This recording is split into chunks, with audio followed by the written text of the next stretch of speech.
دلوقتي هنعمل انبوكسنج للساعة الجديدة من امسفت الجي تي اس 4 اللي بتيجي ب 33 لغة، وكمان بتدعم اللغة العربية. تدعم كل أنظمة التشغيل من ايفون واندرويد، وكمان يعتبر الساعة الوحيدة اللي من الفئة بتاعتها انك تقدر تحمل عليها لحد 60 برنامج او لعبة على ذاكرة الساعة لوحدها.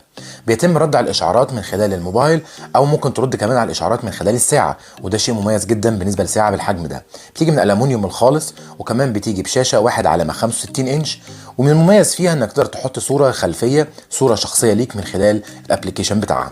البطاريه بتاعتها بتيجي ب 270 ملي امبير، بتقعد معاك من 8 ايام لحد 15 يوم. طبعا ده بناء على استخدامك الشخصي للساعه، هل تستخدمها استخدام جامد فهتقعد معاك 8 ايام، او استخدام بسيط فهتقعد معاك 15 يوم كاملين.